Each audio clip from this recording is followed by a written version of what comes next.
Hey guys, what's up? How you doing? Come back with you another video.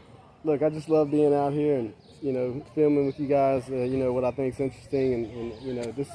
Look at this right here. Isn't that something special? And we're getting ready to document this church right here. It's called Stevens. This is the parish hall here. This huge building. I mean, enormous. Look at that. Now this is a private school. Or it may not be private, but I'm pretty sure it is. But this is Stevens Parish Hall. Now this is a connection to the church that we're getting ready to do a documentary on, and that's just right there. It's not connected, but it's right beside each other. This is on the hill, the upper hill, and the church is on the bottom of the hill, which the church isn't being used. And I just want to see these plaques here, in that imagination. These beautiful people here: respect, learning, compassion, neighborhood. Look at that beautiful smile. Freedom, feed the body, hopeful. I like that one. Compassion. We all need compassion. And look at this. Look at the kids playing. You're on YouTube. Say hey, YouTube. Hey, YouTube. What's your name? Yeah. Tell the people. My name is Micah. Yeah. All right. Nice to meet you, Micah. Oh, look at that pretty dress that young lady has. All right. See you guys later. Mind, courageous, heart, community, generosity, soul, honest, caring, perseverance, gratitude, healing, and these are all traits that we could really use more of, guys. I'm glad I came across that. It reminds me the things and the qualities of a good person has all of those different things. And we really need to concentrate on those things within ourselves and become a better person each and every day. And that's what life's all about. For some people, for the good people. Now, I really don't think it's any bad people, but everybody can improve. Everybody needs a second chance. Everybody can change, for the exception of a few. But here is the massive, big, gigantic, Big Daddy church. Isn't that awesome? Wow. Look at that round curvature right there, how they made that. That's just something special right there. I like the color of this brick.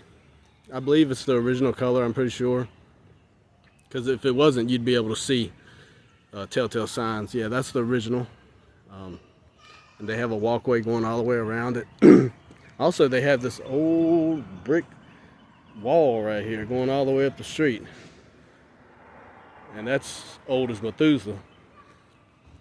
Now, look at this. I mean, when I seen this church for the first time, I knew that I wanted to share it.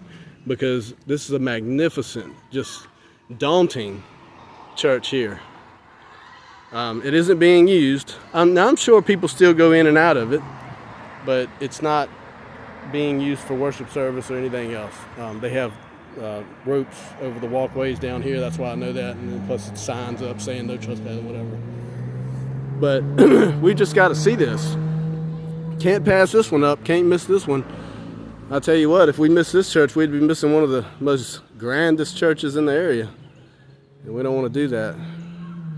We're here to share this history of America and all the religious components that comes with it. And have the stained glass up above the little door right there. All this is massive stained glass. Of course, with storm glass over top of it. Again, it protects it. I used to put those storm glasses over churches. I had the pleasure of working with a very talented glass man, very talented man, and a friend. Yeah, his name was Charles. He had another name, a nickname, Carlos, and he was a glass man in Danville, Virginia. He was from New York. He just recently passed away. Rest in peace, Charles. We love you, man. Thank you for all you've done and taught me over the years, not only about glass work, but about being a better person. Look at that huge smokestack right there. Now, I'm guessing that a boiler is somewhere in here, or probably right there, maybe not. But usually when you see a huge smokestack like that, it's a boiler involved, and they used a huge boiler system.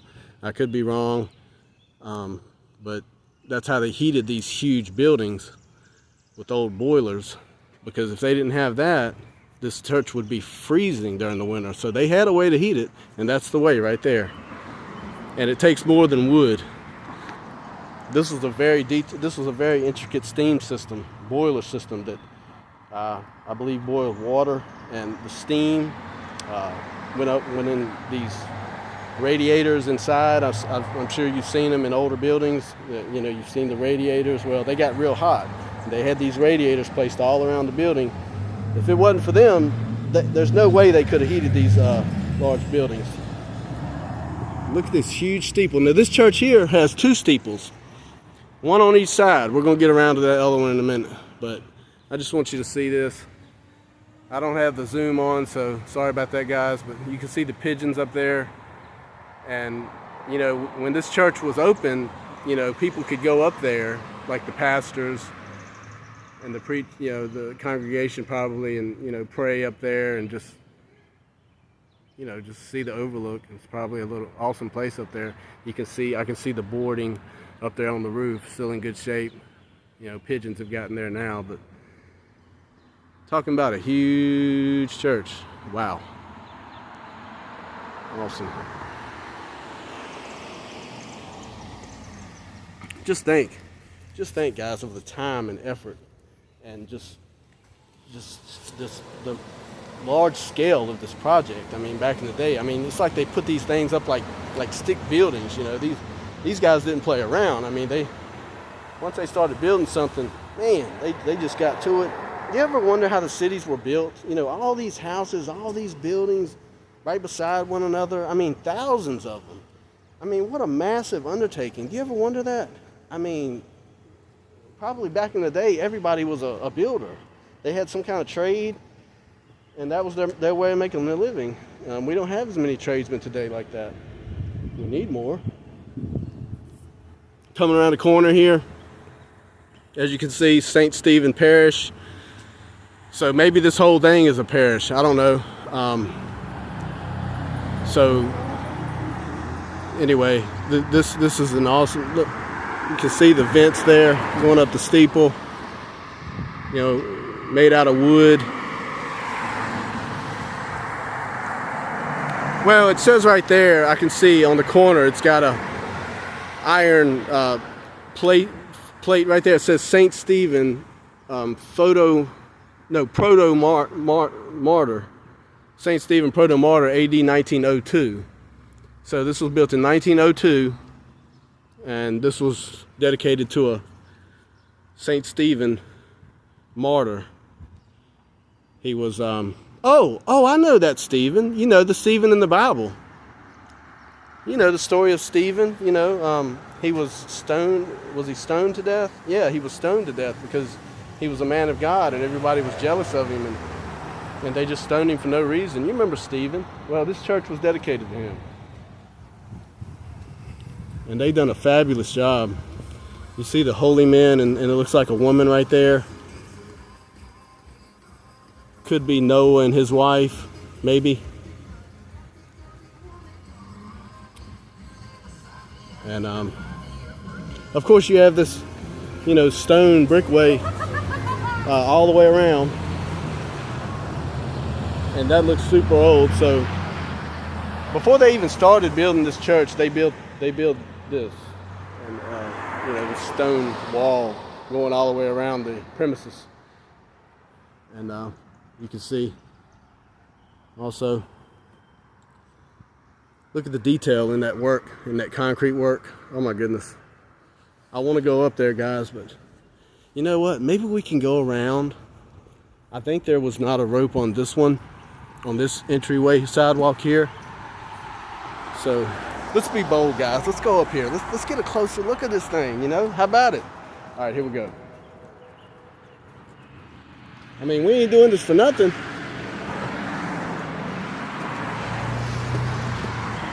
See, I'm looking out for you guys, taking risks. You know, getting close-ups. Who else would do that? All right, check this out. Here we go. Now we're talking. Yeah. Oh, wow. Now, look at this. Now we can get a good look of this detailed artwork here that they don't make anymore. You can't find that. Looks like angels there. Wow. That is so remarkable. Looks like fruit hanging there. Now, I don't know how they made this. They probably formed it somehow. Who knows? Might be a trade secret. And this is all concrete, mortar work. Look at that, guys. Wow. I mean, that's just next level. That's definitely next level. They don't go into concrete work like that anymore. No way. Only back in the early 1900s did they do this. Wow, look at that.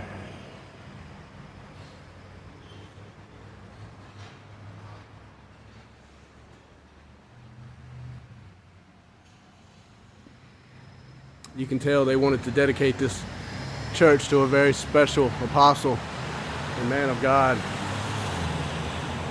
And they didn't cut any corners on this one, ladies and gentlemen. They didn't cut any corners building this church, and that's for sure. I can tell you that without a shadow of a doubt. And you can see the two steeples are exactly the same. See, there's the other steeple right there on the other side. And then you have the other one right there. See that? And you got some stained glass over these doors here. See the stained glass? Let's take one more look about this detailed concrete work, mortar work. Oh, wow. That's over the top, definitely.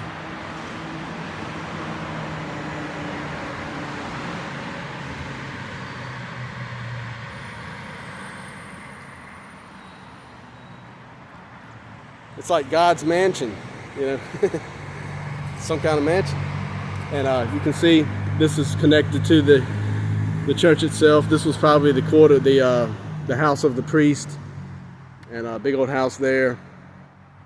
And we're not supposed to be up here, so we're gonna mosey on along. It's not really nothing on that side anyway, but see, there's another whole side of the church over there. See, it's huge, it's massive. Well, let's walk on over here. We're not hurting anything. I want to show you guys this whole church. Don't you want to see it? And there you see a Japanese maple tree, beautiful tree there. And see, convent, St. Stephen Convent right there. This house is. And so that was built right along with this church. You can see another circular build right there. Look at that. Oxidation on the metal right there. You can see huge stained glass windows there. And here's a little basement area here. Look at that metal door. They probably put that on afterwards. Wow. Awesome.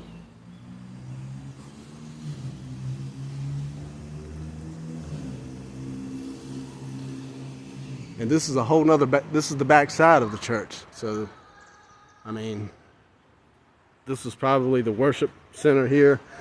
The front side was the entrance, and this part was the actual worship. You know, they had the pews and everything, so this is what that was used for. Just a huge church. You know, I don't think I've ever seen a church this large. Look, it even has a 4-car garage. Which, of course, that was built later on. You can see the brick style. But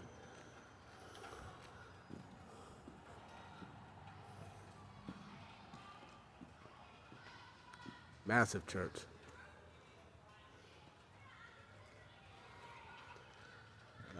Yeah, let's walk around.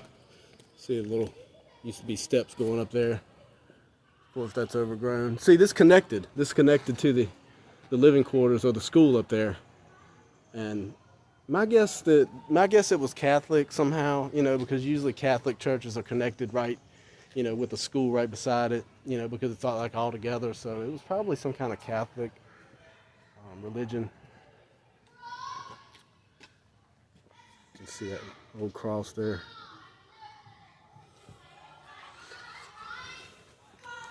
More stained glass.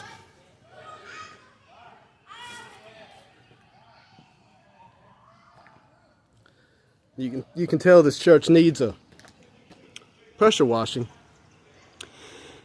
Not exactly a pressure washing, but at least a soft wash. I wouldn't want to damage this old brick, but you know, if they got a professional crew over here, pressure washing crew, they could do a soft wash on this church. I mean, it would take a while. They would have to get some lifts, of course. Might take a week, but they could get this church looking like new. They should do that. It'd be worth it. It would revitalize this whole church. It would make it look like new. One more look at it.